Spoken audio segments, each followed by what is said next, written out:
History is story. From the past, writers can find characters, events, and settings worthy of a novel. I recommend Kathryn Davis's Versailles because she took history and transformed it into a fiction novel. Davis's unique spin on Marie Antoinette blurs the line between fact and fiction. She gives Marie Antoinette a voice of her own, so she can tell her own story instead of relying on the biased opinion of historians. She also transforms Versailles into its own character, so that the palace can tell its story. And she uses omniscient point of view in conjunction with first person to really bring her tale to life. You can do this in your own stories as well. This is Ignited Ink Writing, a channel dedicated to helping writers like you transform your stories so they linger in the way that Versailles lingers, because stories that linger get remembered and recommended to others. I'm Caitlin Burvey, editor and writer. I'd like to begin with setting as character. The Palace of Versailles itself is a major character in Davis's novel. Each room is both a setting for Marie Antoinette and the other characters in the novel, as well as a place to hold memories from the people who came before it and its previous incarnations. So it becomes a character in its own right. Davis uses omniscient point of view to give the palace this character. An example of this is the description of the staircase of the ambassadors and its ghosts. 58 steps from the centermost of the 3 gilt-grilled front doors, across the vestibule's rose-colored marble pavement, and around a phalanx of dark, squat piers. At the foot of the staircase, the whole thing opens wide, like breath expelled after passing a graveyard. The infinite pours in through a massive skylight 3 stories up. Ghosts are often associated with stairways, liking to hover at their head or to drag noisy things such as chains up and down them. And don't stairways provide an avenue of connection between 2 levels, or really 2 worlds? This stairway doesn't exist in Versailles in the time of Marie Antoinette. It has been remodeled and made into something else, but Versailles still remembers this staircase and what it represented. The palace still remembers the people who walked its stairs as well. The Palace of Versailles is also a character because it affects Marie Antoinette just as much as she affects the palace itself. Marie Antoinette was known for her modifications and extravagant expenditures, but she also had to change in order to fit into Versailles. Originally from Austria, she even had to change her name from Antonia to Antoinette just to live in Versailles. The Palace of Versailles is more than just a setting. It has its own emotions and it changes just like a character would. It has an arc and it has an effect on the people who are living in it and visiting it. And you can do the same thing in your own stories. You can take your setting and push it so that it becomes more than just a place in your story. In your story, ask yourself if the setting is doing everything it can be. Is your setting just a place for your characters to act out your plot? Or is your setting integral to the story? Sometimes a story couldn't take place anywhere else. And those are the stories when the settings really come to life, because they're affecting the characters and they're affecting the plot. Next, I'd like to talk about giving Marie Antoinette a voice. As I mentioned earlier, Marie Antoinette has a bit of a reputation as the Queen of France, and historians often paint her as a spoiled brat who didn't really understand the concept of money and put her country in bankruptcy. But there was actually more to her than that. She was a fully fleshed out person, not just this surface level stereotype that people associate her with. And Davis allows Marie Antoinette to be a full character, to tell her own story, to be a full person. The novel begins with, "My soul is going on a trip. I want to talk about her. My soul is a girl. She is just like me. She is 14 years old and has been promised in marriage to the Prince Dauphin."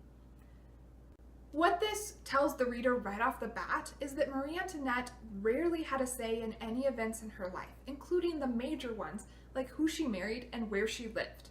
And as French royalty, certain qualities, mannerisms, and abilities were expected of her, so she had to learn these things if she didn't already possess them. And Davis acknowledges these things. She approaches Marie Antoinette as a full person instead of just this sort of vilified version that a lot of historians and movies have made her out to be.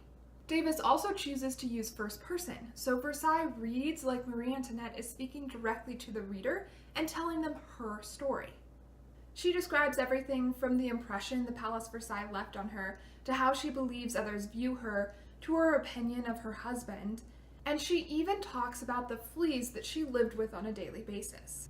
The only secret Marie Antoinette keeps from the reader is whether or not she took lovers, something many historians have postulated.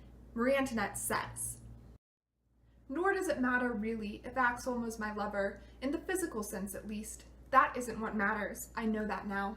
It matters to historians, most of them men. It matters to gossips, most of them women. The pleasure is in the speculation." Marie Antoinette gets to have a little bit of fun with her readers. She doesn't have to reveal everything. She chooses to keep this thing secret, kind of to mess with people. In both this example and the one of Marie Antoinette first going to the Palace of Versailles, readers get a sense of her fanciful imagination and whimsical approach to life. She was known for these qualities. And these are a part of what led to her extravagant expenditures, but if you really look at it, it was also a defense mechanism. Like I said, she had no control or say in her life. Her way of getting back a little bit of that control was to be fanciful, was to throw these whimsical parties and to change the Palace of Versailles to make it into something worth living in. Davis creates Marie Antoinette's distinct voice through her thoughts, through the events she chooses to recollect and the ones she doesn't, and through word choice. Davis strikes a great balance between modern language and words that you might find in the 1700s. She doesn't write completely like Marie Antoinette probably spoke, because that'd be off-putting to today's modern readers. But she also tips her hat to that era, using words like bedchambers, dimity slipper, and bulwark, alongside more common words. Word choice like this can be essential to creating the voice of a first-person narrator and their believability.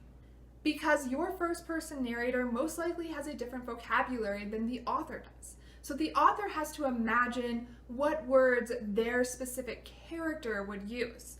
And if their character is from a different time period, the author needs to strive to stay true to that time period and to choose words that were around then. If you're writing in first person or historical fiction, be aware of your word choice and be aware of how it affects the voice of both your character and your story. Next, I'd like to talk about the Omniscient script in Versailles. Sections of Versailles are written in the form of a play. These chapters begin with setting the scene and describing the setting, and then diving into a back and forth dialogue, just like a play script. Historically, most plays are omniscient, and Versailles is no different. The audience, in this case the reader, gets to see inside the heads of many of the characters, and they get to see events that are happening all over the world instead of just the events that the main character is aware of. The play sections in Versailles are intended to show the reader what's happening in the rest of France, and they create dramatic irony, because the reader becomes aware of the danger that Marie Antoinette is in that she doesn't know about because she's been sheltered by the court. The omniscient play sections allow Davis to have the first person Marie Antoinette with that really strong voice, and at the same time, the larger picture of what was happening in France at that time in history. An example of this is when her brother, Joseph, speaks to his mistress. He says, "Joseph, that he has to have the operation, that their lives depend on producing an heir. His moronic brother, Artos, already has 2, you know, and a 3rd on the way. Also, she has to stop gambling and flirting. Her debts come to almost 500,000 livres. Jean, does she love him? Joseph, I don't know. Mercy told me she's got the king wrapped around her little finger. She's more like a mistress than a wife." Here, Joseph is letting the readers know the danger Marie Antoinette faces because she doesn't have an heir. She might be the Queen of France, but if she doesn't produce offspring, she could easily lose her head. If Versailles was written only from Marie Antoinette's first-person perspective, readers wouldn't be aware of this. There would be no way for them to know the danger she was in until she was aware of it herself. In order to show the effect Marie Antoinette had on her country, as well as create tension in the story, Davis needed to use both first-person and omniscient. Point of view is something you should consider carefully in your own writing. Which point of view is the best choice for your story? Do you need more than one? I want to leave you with why a professional editor recommends Versailles by Kathryn Davis. If you're considering using Omniscient point of view, in particular, I recommend looking at Versailles. Because Versailles is using Omniscient point of view in two different situations for two different reasons. The first is to make Versailles, the palace, a character. Without this omniscient perspective, readers wouldn't know what Versailles used to be and what it remembers. The second is it allows readers to know what's happening in the greater world, and it creates that dramatic irony for Marie Antoinette. If you need to reveal information and what characters other than your main character are doing, thinking, and feeling, Omniscient might be the best choice for your story. It's also a great way to make your setting its own character and to really bring that setting to life. The major challenge with Omniscient point of view is the distance it creates from the reader. And Davis combats this with the first-person point of view of Marie Antoinette.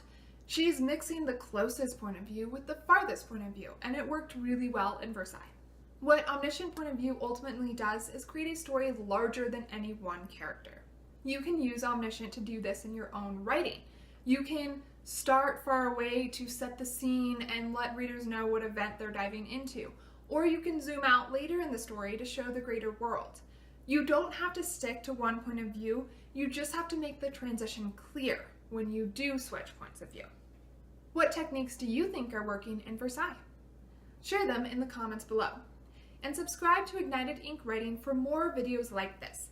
Videos dedicated to helping you transform your writing so it lingers with readers. Because writing that lingers gets remembered and recommended to others. I'm Caitlin Burvey, editor and writer. You can find out more about me at www.ignitedinkwriting.com. There you will also find a chart comparing the different points of view.